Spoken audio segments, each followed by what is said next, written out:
why I'm interested in this is, to me, this is just a case study in how late capitalism works in all sorts of ways. So it's not just, like Nik's failure to organize to stop fracking is lined up with our failure to organize to even minimize climate change in any substantial way. Or one of the things I want to talk about is like my frustrations in the Kansas City's like intentional community and local ag scene.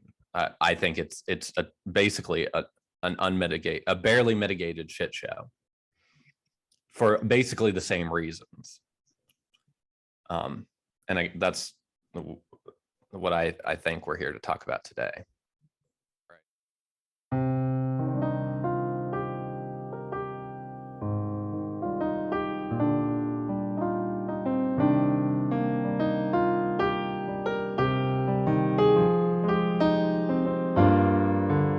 I think that just as we're living in a nuclear age, we have grown so tremendously in scientific knowledge. It doesn't seem too much to say that men can begin to awaken to the fact that they haven't grown enough spiritually and haven't recognized their spiritual capacities.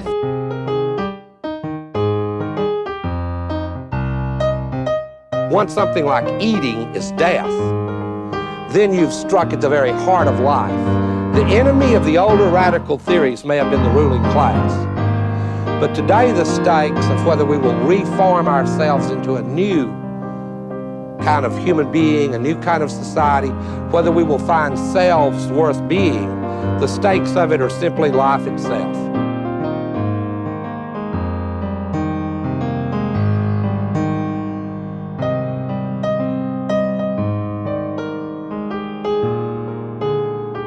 Modernity has created promises that it has no ability to keep.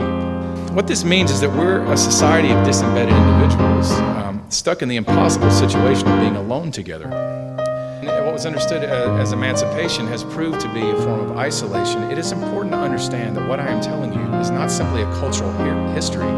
It's a description of the story that shapes every single person that you know. This is why there is a rise in mental illness. It's absolutely concurrent with the disembedding of the individual, because individuals can't constitute themselves by the very nature of the case. Subjectivity cannot sustain its own weight. We need others to tell us. But we've been given an ethical mandate by the Enlightenment that tells us that that's immoral, that nobody should constrain us. So we're back with Nik Gaffron, who talked to us last time about his experiences with fracking and trying to organize people against fracking in Pennsylvania. And I'm here with Spencer Hess, and we're ready to talk to Nik about why it is that he had such a hard time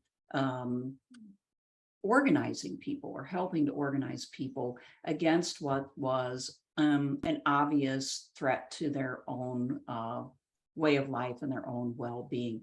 Nik, would you want, I know that you talked about this last time, but could you just kind of summarize your feelings about like why, how hard it was and kind of why you think it was that hard to do?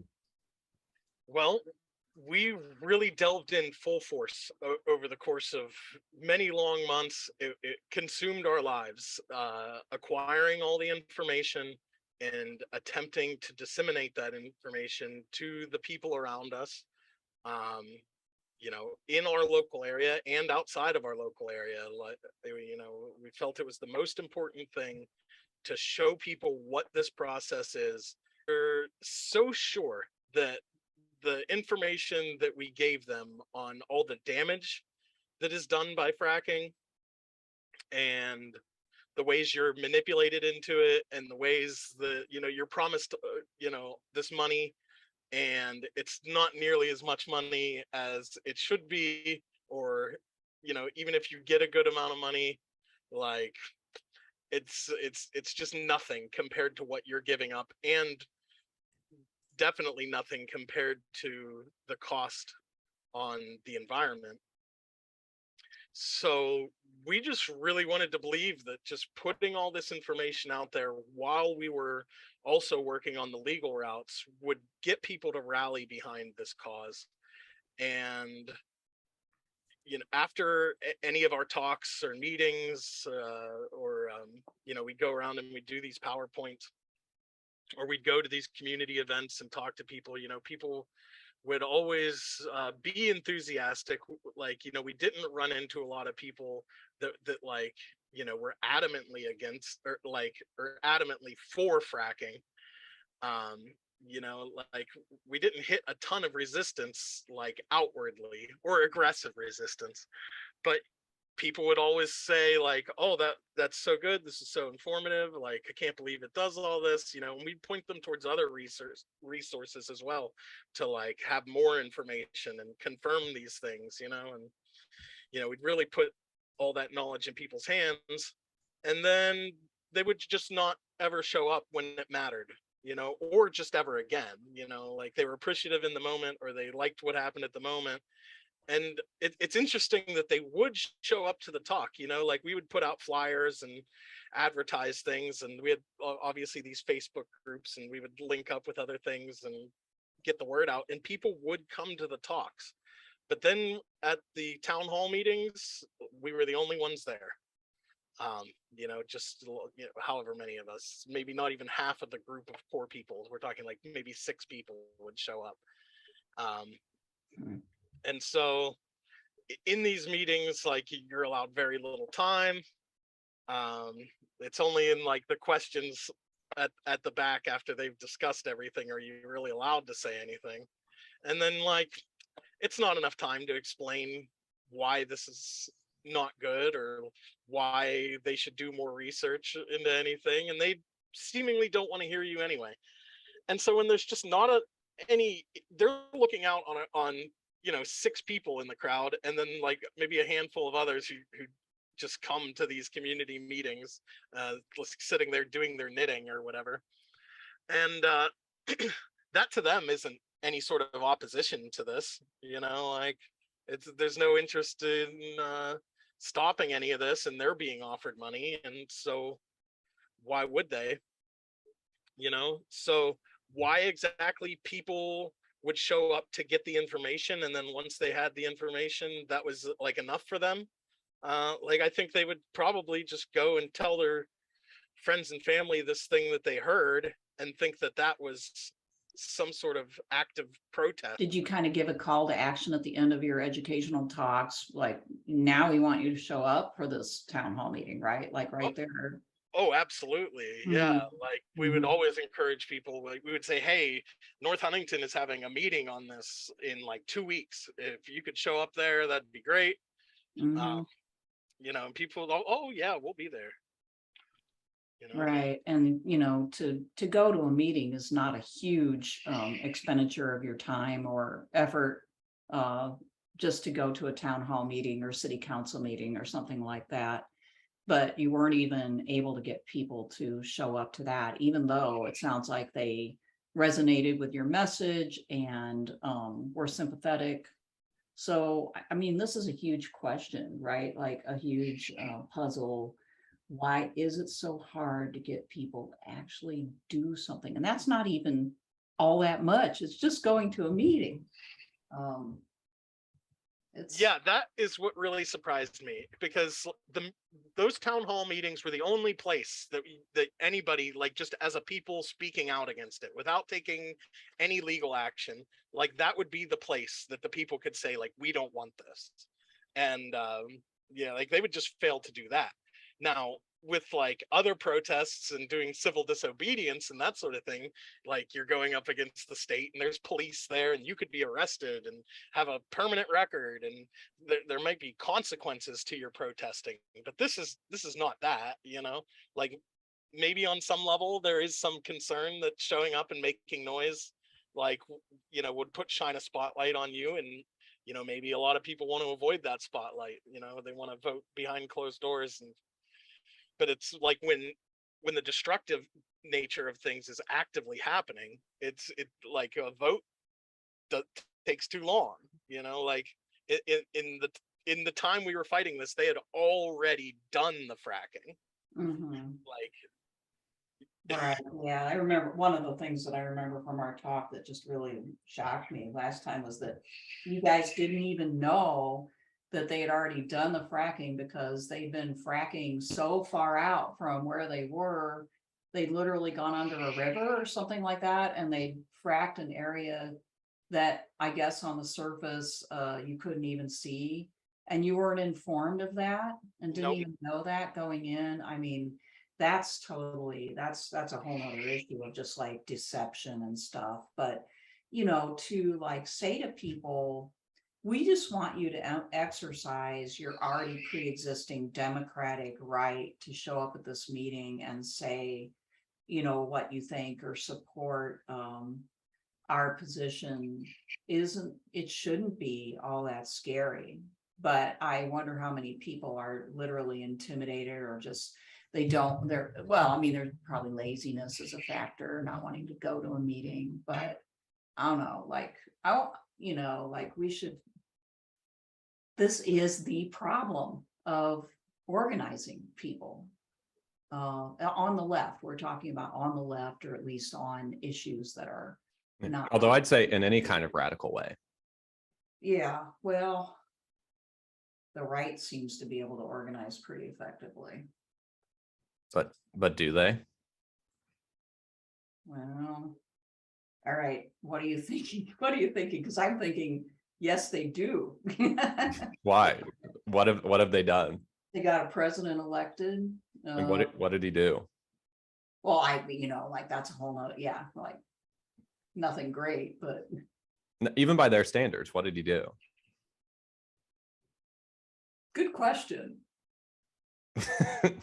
Well, I think for your conservative causes, like there sure seems to be the weight is on your side, because we know that the money motivates people. If the conservative cause was to, yes, let's get fracking done, let's get in there, we need to get this natural gas, we want cheap oil for 30 years, you know, you don't even have to show up to the town hall to do that. Mm-hmm. It's happening, the money's there and it's happening. Sure. Yeah, it's an easier sell. Right. And if we define right-wing politics or conservative politics as just furthering extractive industry, then absolutely the weight of the economic and social system is on their side. Which a lot of it is, even the stuff that's kind of like tangential to it, seemingly like being anti-immigrant or whatever. But I'm just making an observation that at least like right now, it does seem like they are capable of mustering quite a bit more attention and even action. And so to me, part of the puzzle is, why is it that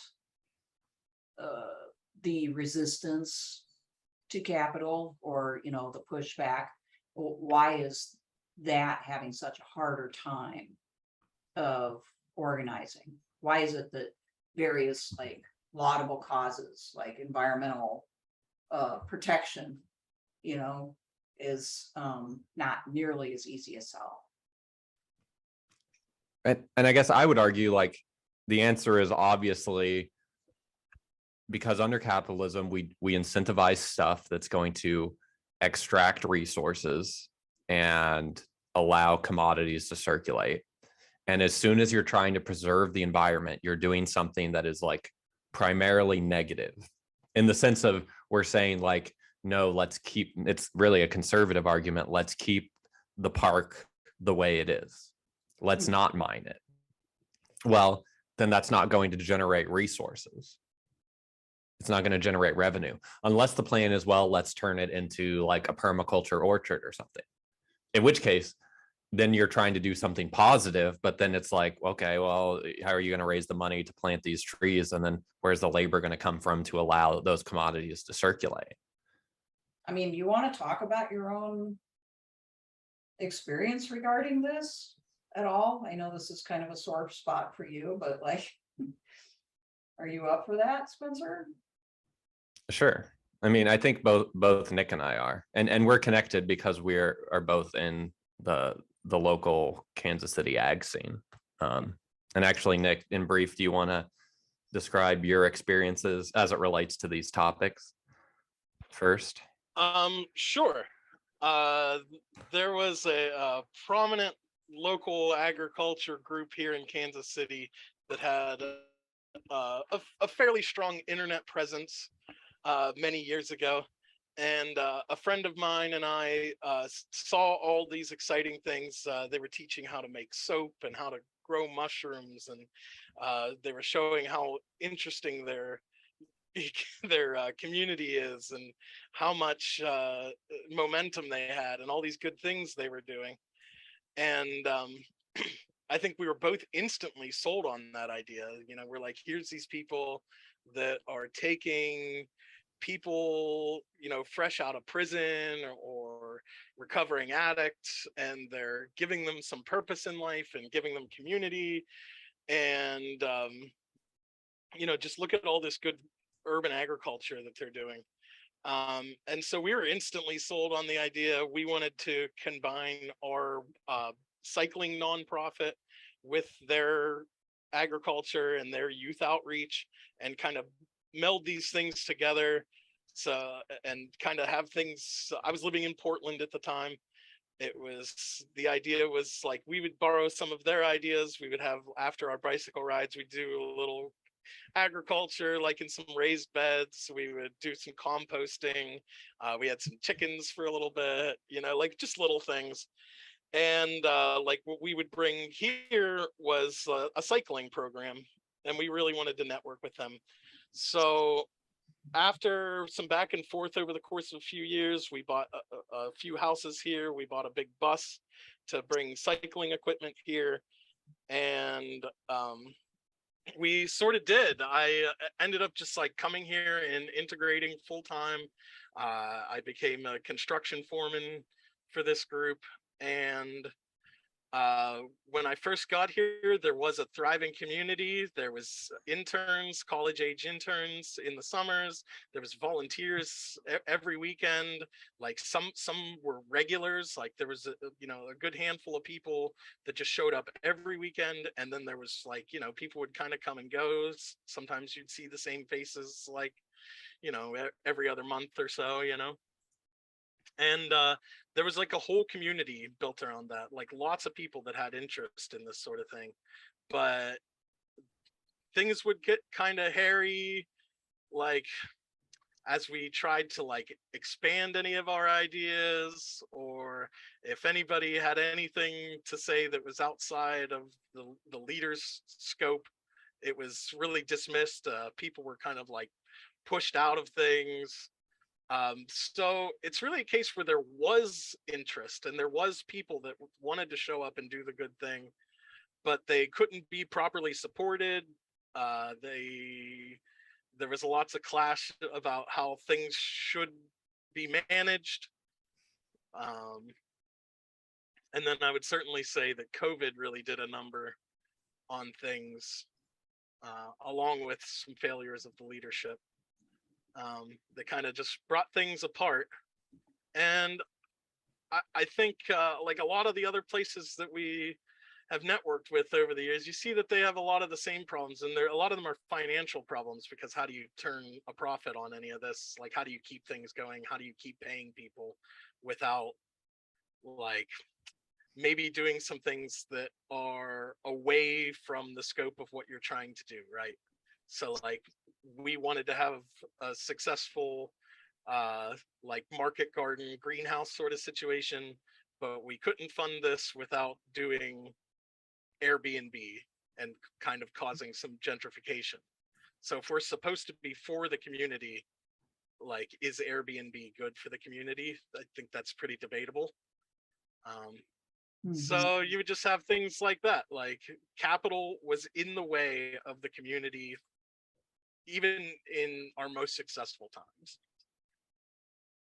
Mm-hmm.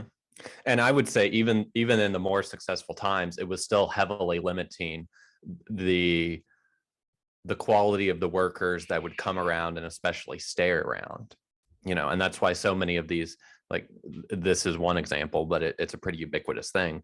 They're dependent on volunteers, interns, apprentices. And then even the people that are getting paid to run these programs are usually not getting paid much. So they've taken their own kind of vow of poverty, which inherently limits what this is ever going to become. Yes. That is true. The whole time I was being a foreman at this place, I was making a third of what I could make elsewhere. Yeah, so could we back up, kind of given that you were in effect sacrificing for yourself because you believed in this cause, but you ran up against a sort of power dynamic, as I guess I'm conceiving it anyway, where Absolutely. yeah, whereby like the people at the top were basically saying, we want things to do, we want it to go this way, and we don't want to listen to anybody else. And how much do you think that got in the way of this thing being successful and eventually like kind of coming apart? Is that a major factor? It was a major factor, I think. We had some people that were very interested in specific sorts of things. I mean, let's just say like woodworking, textiles, people that had like, I would say master craftsmanship level experience in some of these things. And, they were either unsupported or just, how's best to say it? Maybe just treated like they weren't as valuable as they are, because like I think it's a lot for somebody that could be making a lot of money to like say, well, yeah, I'll be here and I'll teach people how to use equipment and I'll teach people how to create things. But if they make one tiny mistake, they're like as good as, somebody that doesn't know anything, like nobody's abilities, I think, are taken into account. So, I mean, it sounds like the mistake of treating volunteers or quasi-volunteers as though they're kind of like employees, pure and simple, with no agency. Yes. Also treating 1099 and subcontractors as though they're employees, like demanding that they work certain specific hours and that sort of thing. Like that's not what a subcontractor does. Yeah, I mean, one thing I've learned from my own volunteer experience as well as from my family, I mean, even growing up, I mean, this was a fairly like common thing to discuss actually, is that if you have people basically helping you out of the goodness of their hearts, or at least like partly in that regard, out of the goodness of their hearts, then you have to give them some agency and you have to listen to them. You're all kind of on the same team, and to treat people who are there willingly to help you out as though they're employees or servants is a huge mistake. It's not realistic either, because they can just go away whenever they feel like it. They don't have to stay and do this. And you miss out on like those master craftsmen. Like apparently they missed out on a lot of what they would have to offer because it didn't fit in with this leadership's pre-existing agenda. That's a common mistake. Or even more so, as though they were a hindrance in some cases. Like they were, one was dubbed a culture-killing Eeyore. What? Wow. Yeah. Wow. He was a guy who everybody liked, even everybody except for the leader of this organization. Yeah, so even though it's a nonprofit, I think, I mean, this is really interesting because I teach a class in public administration. We deal with nonprofits as a subject matter. Mm-hmm. And, nonprofits have a different dynamic, or should, than a business. Even a business leader who's good shouldn't dictate to the people, should like try to get their buy-in and things like that. But much more so with a nonprofit, because it's all really voluntary. And like you said, the people who are employed by them tend to get paid less. So part of the reason they're there is because they believe in the mission. So, getting their, not only their buy-in, but their active participation and kind of using what they have, what they bring to the table is really, really important in a nonprofit. And to briefly zoom out, where Nik and I somewhat disagree on our take on management, not that we totally disagree, but like I usually find myself making this devil's advocate argument of we don't know what the manager would have been like if he hadn't been running this de facto nonprofit business and he was feeling all this pressure to basically succeed in terms that would be financially successful. I agree with that anyway. Yeah, I know you do, but it's hard a lot of times. Like we can say that intellectually, but then when we're emotionally frustrated with the person in question, I feel like we tend to lose sight of that, and it does become personal as opposed to the impersonal. The irony of what we're laying out with this nonprofit is that a place that was supposed to be about urban farming and community is run like a failing small for-profit business. And that is its own failure of organization, not disconnected from, but distinct from the failure to stop the fracking, would you say? Sure. And I think we could point to when things were the most successful, the leadership was actively pursuing grants and finding ways to raise money, and things were able to build up. And then there came a point where, they no longer seemed in fundraising or seemed to have the interest in really running things at all, after they had done a significant amount of damage to the community and to the nonprofit at large. And so that's the case. So while this is unfolding, and I totally agree with you that COVID accelerated these tendencies that were already happening. In the process, I've moved to Kansas City, and I've talked on Laurie's political philosophy channel in the past about the Mort Collective I started with some friends, and our attempts to somewhat work with this nonprofit. We've done some work with other local ag nonprofits, or at least another relatively prominent one. And then the idea was, in the process, this would be like our public lives or our jobs. And then our private lives, we would start homesteading and doing our own side market garden business. And then the incredibly naive hope was that this would function as a loss leader, so we could start doing education in person and online, and that this would lead to somewhere, both in terms of being able to like positively impact our society and also allowing us to take more control over our lives and lead more ethical and ecologically friendly lives. That was my naive hope. And it's like, while the local ag scene is making that hard, also I'm finding out how hard it is to organize one of these quasi nonprofits on my own, and you've had kind of a front row seat to that. Yeah, and I would say even my efforts to like continue to try to organize, like even with people that we have and who are interested, like I could offer them money, more money than they make, and they still don't seem to have. When they say they want money, right? Oh yes, when they specifically, several of these people have come to me looking for money, having an interest in what we're doing, enjoying what we've set up, and I still can't get them to show up to do pretty easy work. Right. And the cherry on top is we've been trying to work with this other intentional community in the area, and we've just, me and my girlfriend especially, and Laurie's had to suffer through a lot of the breakdown of it, as have you, Nik. In a way, I feel like the most disappointing intercommunal breakdown has occurred in the last month with the people that I had hoped were sort of the most qualified and promising.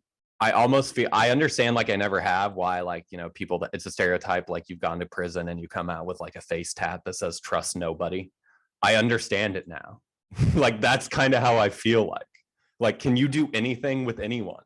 Yeah, it's disappointing. But I think we're establishing that it's really common that, people go into things with good intentions, and then time after time, they slowly derail themselves. You know, I've been involved in organizations too here in Manhattan that have gotten nowhere. You know, like everybody gets together and they're enthused and they want to do something to help the local, you know, environmental organization is what I was last in. And all we did was get together and like talk and do absolutely nothing.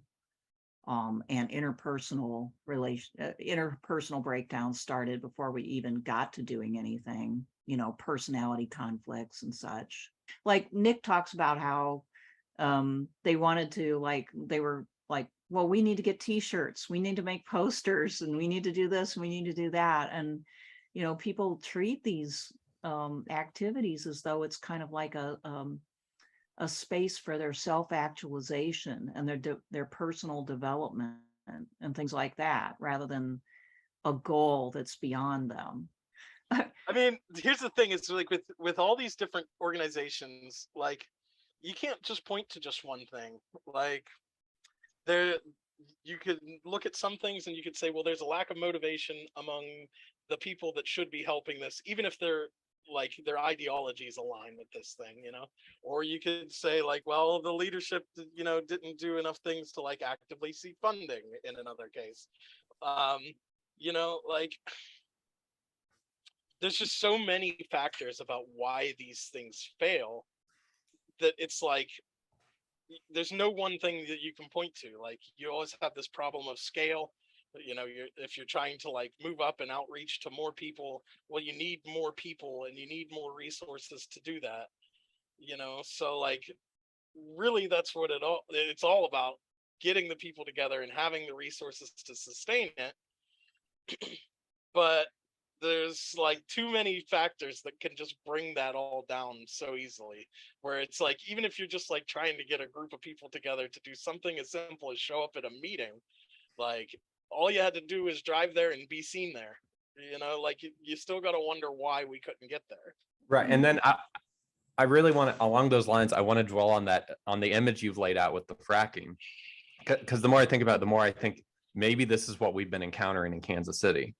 But the irony of, you can't even get people who say they care to show up to a meeting to put some last ditch political pressure on people to stop, on like representatives to stop some fracking permits from being issued or whatever. Mm-hmm. And while you cannot even do that, the gas is literally being fracked out already, or might be even gone at that point. So it is you are so far behind the curve. You're so far behind the curve that the game is already over and you're failing at playing the game. Yeah, I think you could apply that to the farming as well.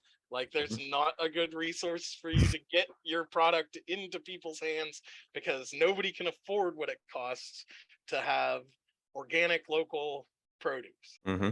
And even the people, even as we try and sift around and find people who care and try and organize ourselves to do these half-assed projects that we hope are going to bootstrap to another level, already people have been so dominated by capitalism and so psychologically traumatized by all the bullshit in their lives, sin, if you will, that the projects are already rotting while we're trying to carry them out. Well, maybe that's why most of the time their activity in these types of projects amounts to an attempt at self-expression or self-actualization, because deep down inside, people know that's all they've got. Like the larger game has already been played out and they don't have a chance of winning that, right? So, but they can still like kind of try to stake a claim to who they are and what they stand for. Maybe that's kind of what you're running into when you run into like the one person, because in my experience too, it's oftentimes it just boils down to the one person in an organization that becomes the obstacle to everything, right? Like that person is so involved in it being about them leading something that they become obnoxious and not really inclusive, even though there's always a great deal of talk of inclusivity in these types of organizations, right? You're all on the same team, you're all equal, right? But actually there's one person who's like really quite obnoxious, frankly. And I've quit more than one organization on the basis of that one person, where I just say to myself, I'm just not going back. I'm not listening to them anymore. It's a waste of my time, or it's just unpleasant. And, because you begin to see it's really the name show. It's really whatever, whoever that is, show. Right. It's really this sad racket. Yeah. Or cult in the modern sense of the word. Yeah.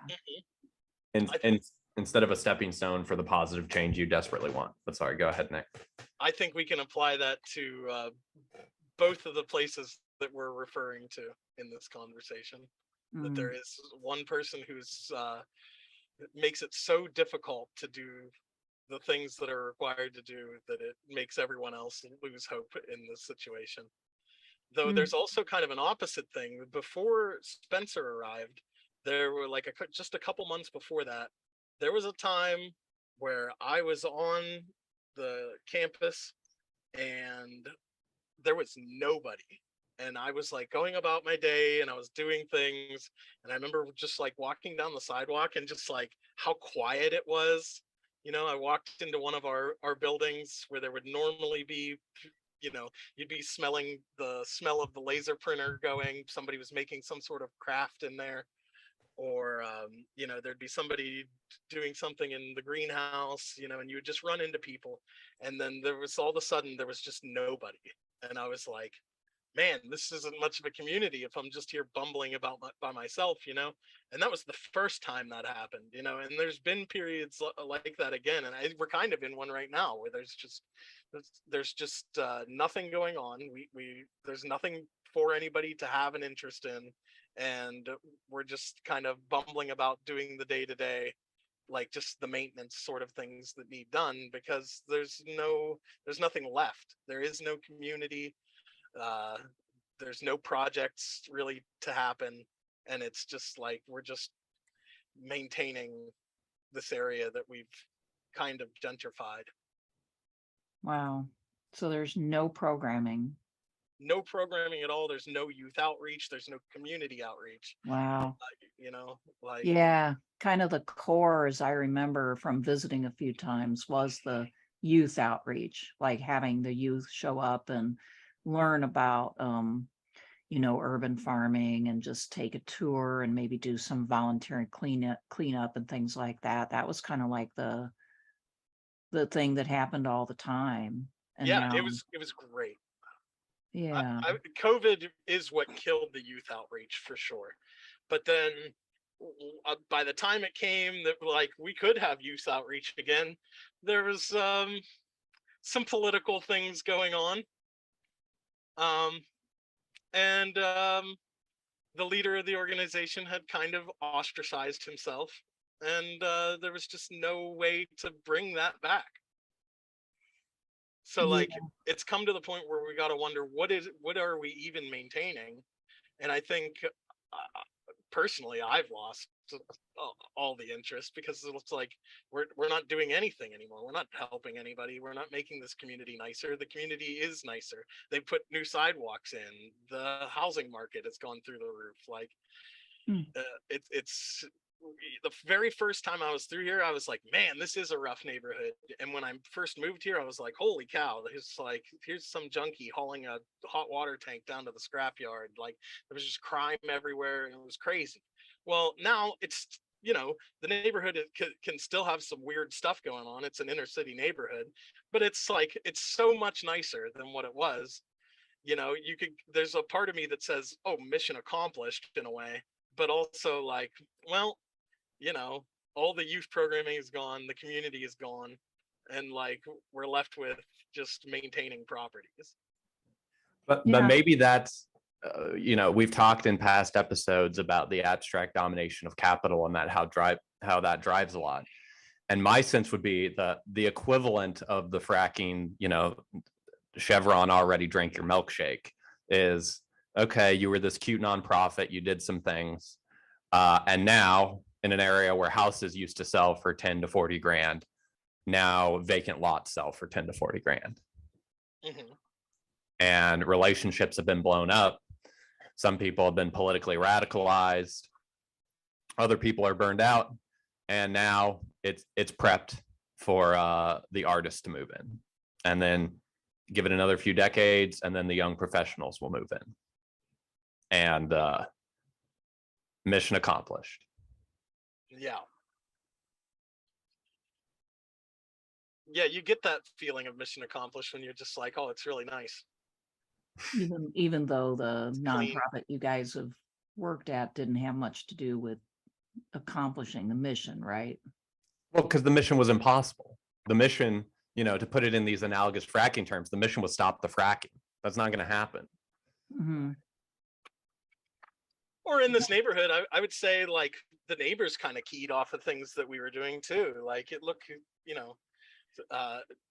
there's neighbors just in every direction that are doing all kinds of their own gardening, and like we spent years like pulling debris. We filled so many dumpsters. Like, when we stopped doing the cleanup, it starts coming back, and it becomes clear to me that we're the only ones that pick up anything in that neighborhood. We're the only ones removing tires. We're the only ones dealing with the box springs and mattresses that get dropped off. We're the only ones picking up the trash. Like, other neighbors that have moved in have made the houses nicer, and I think that has to do with more with the market going up. But like, if you looked at what our little section of the neighborhood was, years ago, you would have never thought that it would be like it is today, because it was just burnt out houses. I got my house there for $30,000. Mm-hmm. There's a house right up the street from that house that just sold for $260,000. Just Wow. 6 or 7 years ago, that house wasn't worth anywhere near that. Wow. Well, it sounds like there would have been a place for them to pivot in this new and better neighborhood that has not been possible, because basically the thing has just ground to a halt. But it's not I would like also argue that that's all just a shiny veneer. The neighborhood isn't better because we're still not, like, there's still just like kids wandering around with nothing to do that could be taking part in programming or learning how to garden or doing anything really. Like we used to have lots of different people with lots of different interests, and those people could have reached out to any of these community members, and now they're not even here to do that. Yeah, a lot of Like, lost it's not even an potential. option. So Mm. yeah, it's like in that respect, it's just like whatever. It's just another piece of middle America, I suppose, which was, maybe naive of me to think that it could be more than that if we had this community of like-minded people. Everybody's like doing projects and helping each other. When there was a lot of people there, like there was always somebody that would just like take a pause from what they were doing and come give you a hand, or you'd be in the middle of something and be like, oh yeah, let me help you with that. Like when you have that activity around and so many people, like you can branch out in a lot of different ways. Like now, none of that's an option. So that's why it just, even though it's nicer, it feels like nothing. It doesn't feel nicer as a member of the community. Or put another way, I mean, I came there to do urban farming, but the main thing I do is throw away trash. Yeah. That's, to me, that's the version of like the milkshake that's been drunk. Is that no. You want to mow the lawns? Okay, then you're in the real estate industry. Then you can get your cut. You So want to what take was out trash? Great. What was the No biggest other- obstacle? What was the biggest obstacle to the urban farming from your operation? It doesn't make money. And we live in a society, there's this romantic critique that says, oh, it shouldn't be about the money. Fair enough. I agree with it. But like, I agree with it to the extent that, yes, we should try and create a world where we're not fully dominated by our need to make money. But to the extent that money in this society is how we show the value of what people are doing and support them for doing it. If money doesn't keep flowing in, then basically independently wealthy people can do it charitably, but otherwise you can't make a living doing it. As soon as you're like, oh, we're going to grow a small amount of specialty organic produce, oh, and I'm going to have to figure out how to market and deliver it, you shouldn't be doing it. That's the equivalent of trying to organize the city council to stop the fracking as the fracking already happens. And I was wildly naive in thinking, not that like it would be possible to make a large amount of money, but I didn't realize it was like nigh impossible.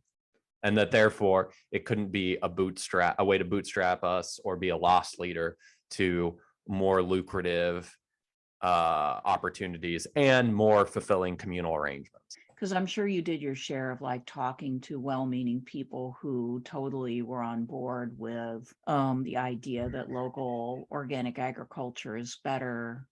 And, I envision you kind of having the same sort of like situation that Nik did with his, trying to get well-meaning, kind of well-informed people to actually do something in that field. Like, you weren't just dealing with folks in the neighborhood, right? You did try to like, no, which is its own contradiction, that we're trying to build communally locally, but what we're really doing is trying to sell to richer people in the exurbs.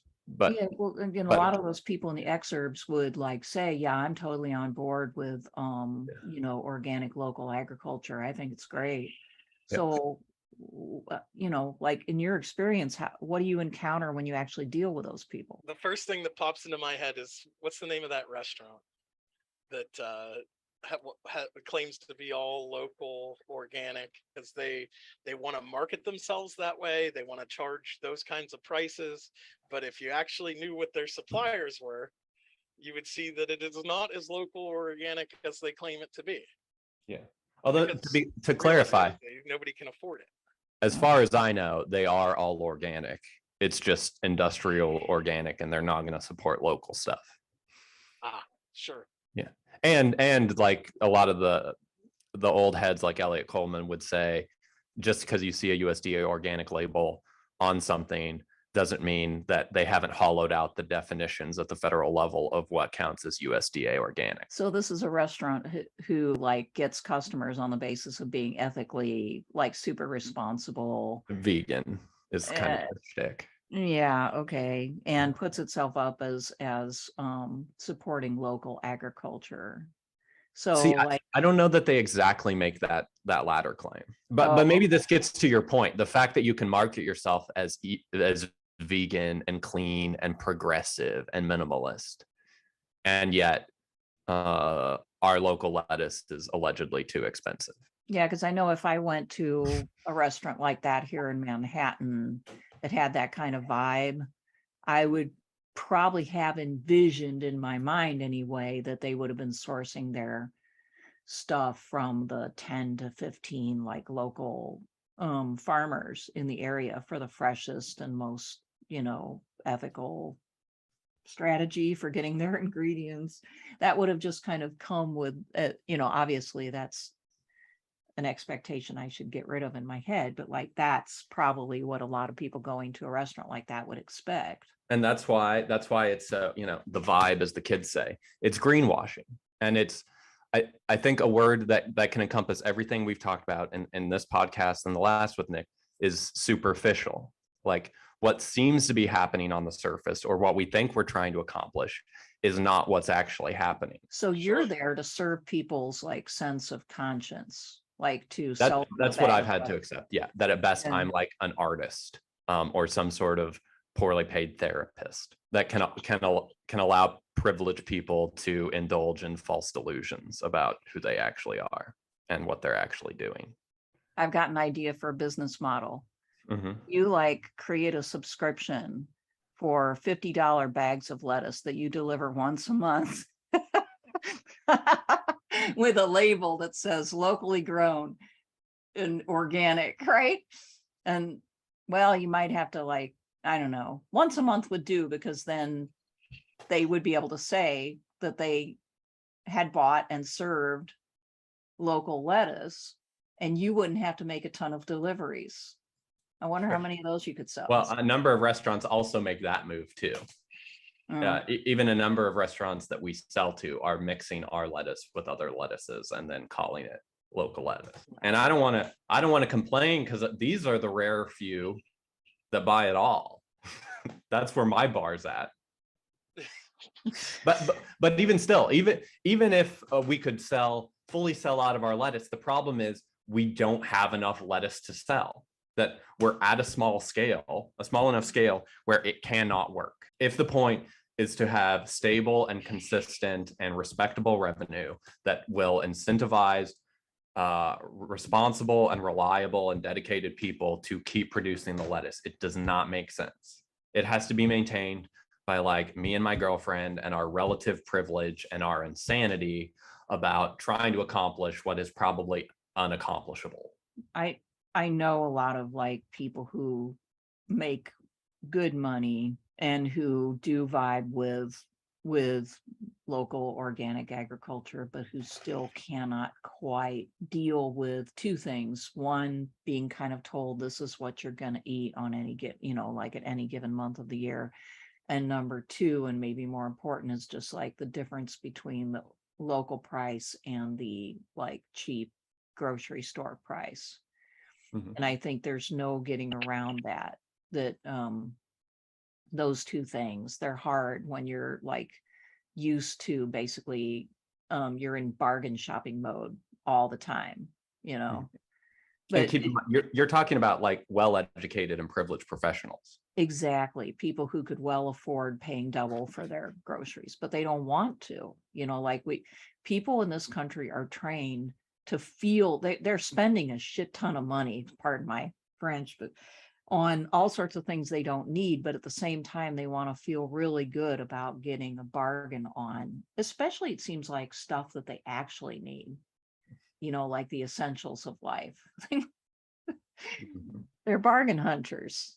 And it's really hard to like habituate people differently. Which again, the superficiality, they're the type of people that are enlightened and want to support good businesses. But then you ask for the moderate amount, the Nik's fracking story equivalent of show up to the meeting, say pay 5 to 20% more for your food. They can't even do that. So forget about the wider, the wider food scene revolution I'd like to see of like everybody backyard gardening and having communal orchards and all of this stuff, and then supporting cooperatives. No. We can't. That is too far gone. We can't even show up to the meetings. Mm-hmm. I think the thought originally behind, local ag was, at the larger level was like, well, first we'll sell it to the people who can afford it, who will surely like want to support it. And then that will allow us to grow and become bigger, and we will be able to lower our costs a little bit, and we'll include then other people, right? But you've got to start somewhere. So you start with the people that you think you can rely on. Mm-hmm. And the ugly truth seems to be you can't rely on them because they're too embedded and ingrained in the economic system as it is. They're too well habituated and trained. I think so. Yeah. Or to the extent, even if you can rely on them, you can't, there's still this hard structural limit to maybe there is an elite. And I think there is, like, I could see like an Elliot Coleman perspective on this situation would be, hey, well, the fact that you can go to a grocery store and buy stuff that's certified organic now, as opposed to 30 years ago, is a triumph. And I think that's true. And that's the type of thing that our system can afford. But as soon as you're like, ooh, maybe we should change how we live our lives, or maybe we should more democratize how available real organic food is, or maybe we shouldn't undermine what organic actually means so that like Walmart can be the biggest seller of organic food. Maybe that's not really a good definition of organic. That's when you get this hard limit. Because people do forget that there's people who need jobs, who would have jobs, meaningful jobs, if they did do that, if they didn't go for Cal Organic, right? And you could multiply that by many different things, right? There's the local business generally is being destroyed. It's pretty much destroyed. And so there's a ton of people who used to be able to be small business owners and employees of small businesses, local businesses, that are out of those businesses now and are plunged into much more precarious employment as a result. Mhm. But nobody thinks about that when they are making their buying choices. They think about, the bottom line. So when you were talking about how small business is slowly dying, and I Mhm. think your point was going to be, but it doesn't matter because they're a bunch of sort of revanchists, probably white supremacist reactionaries, and they deserve it. And this is a weird kind of reparations. Was that That going to be? wasn't where I was gonna go, no, but like, no. No, although is that what a lot of people think? Like good riddance to bad rubbish, basically? All I right. think so. We can just have enlightened progressive corporate leadership and it'll all be fine. Well, it looks like we're kind of experiencing the revenge of some of those folks at the moment, or at least they're threatening revenge. I think not only would our society be better off if we hadn't driven people out of those types of businesses, but also I think our experience of our own communities would have been better. The capital needed to drink their milkshake. I mean, an awful lot of progressives have just completely accepted that and actually seem to be full square behind that trend. As long as we can get more Black and trans leadership in these corporations, it'll be fine. What do you say to this, Nik? Well, I mean, yeah, like the serious point there is that, a lot of progressives have basically traded real radicalism for identity politics, because like they long ago like gave up the battle for working class people and small businesses. That's the truth. That's very, very obvious. That sounds accurate to me. Right. But from their privileged jobs, they will say they support ecologically friendly stuff as long as it means they can continue to live in their vinyl coated McMansions in the suburbs. Sure. And as long as they get the latest entertainment delivered to them through the internet. Yeah, don't get me started on vinyl coating. I'm sure Nik feels the same way. I think that's an atrocity. I feel that way about MDF and styrofoam, plastic bags. Yep, I think so like the way I always like boil things down to the simplest possible terms. And to me, that's hypocrisy, is basically what we're talking about here, is that a lot of people on these issues have turned into hypocrites who want to talk a good line and want to be sort of superficially identified with it, whether it's anti-fracking or urban farming or, local ag or whatever it is, climate change. That's it. They want to be identified with it. They want to be able to say, I'm like for this. But they don't actually want to change their habits or behaviors or their voting strategy in any meaningful way. Let alone change their actual lifestyle and struggle very hard to organize with other people. Right. Which would mean like putting aside your petty desire for power and personal expression in favor of just like sucking it up and keeping your eye on a goal. So it's very frustrating. But like rather than wallow in like anger, which I feel like we're doing, which is totally like somewhat enjoyable and understandable, but like we all have experienced this now quite a bit. Any thoughts on how you overcome this if you can? Like what possible avenue is there to overcoming this so that people can cooperate in some way? Whether it's let's grant that we can't defeat capital, all right? But like, nevertheless, there are some good things that could be done. Any thoughts about how you avoid some of these pitfalls of interpersonal BS and hypocrisy?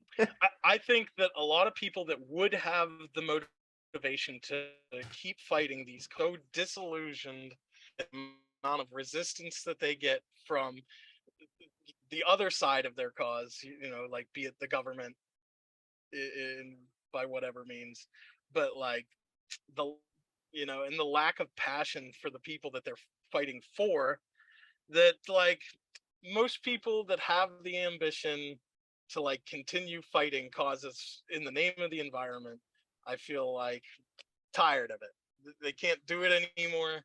Like the people that they're trying to help don't even want to help, and so you just get disillusioned.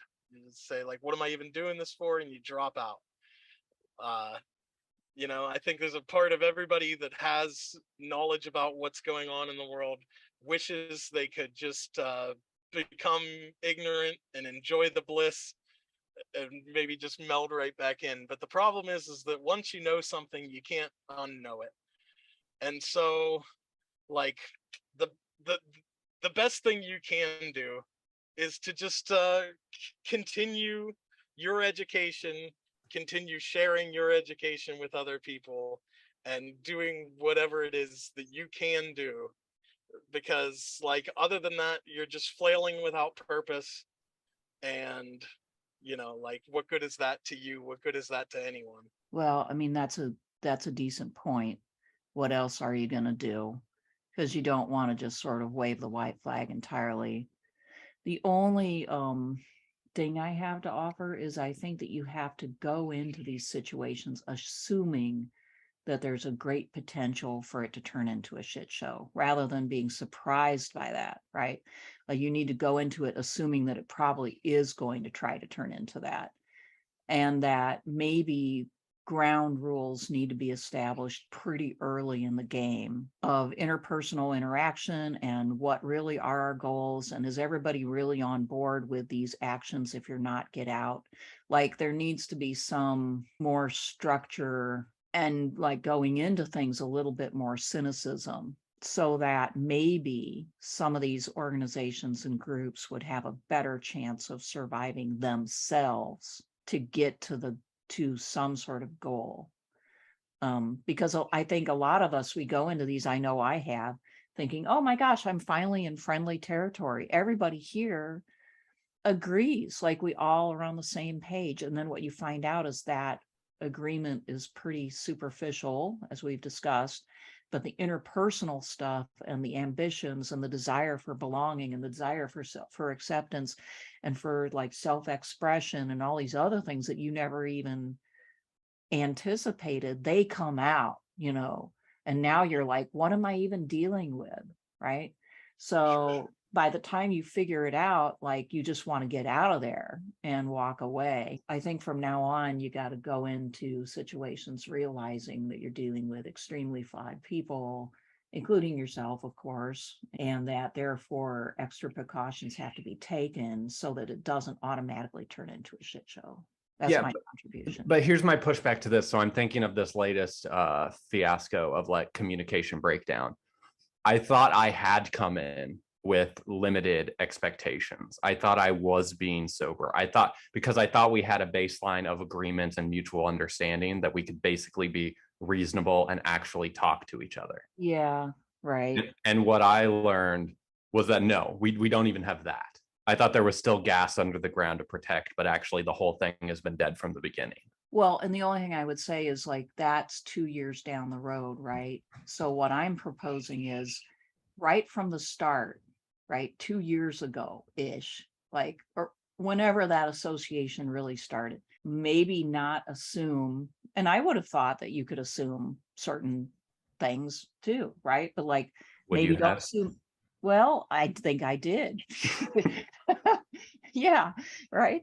But now I've learned something, which is that you can't assume anything. And so, like, right away, if you're like joining or attempting to cooperate with anybody else, any sort of organization, I think probably it's appropriate to lay your cards right on the table and say, this is what I'm interested in.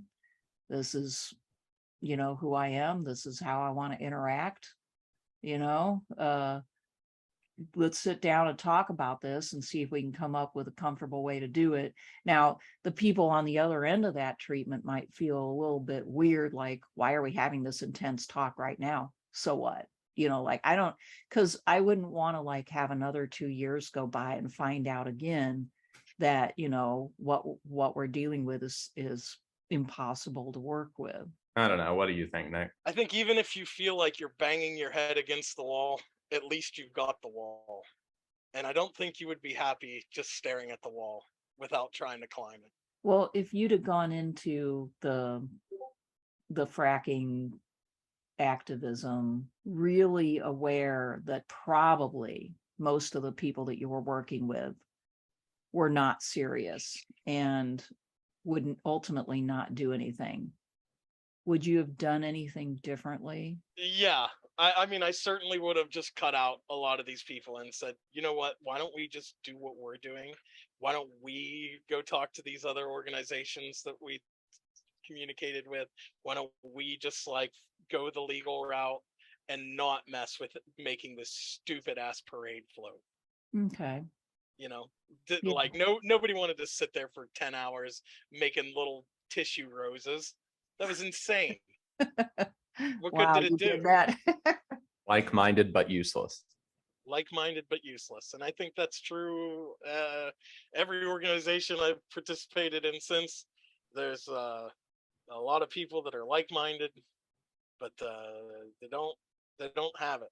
Well, dudes, one of these days we need to like actually give folks like some reason to live and hope.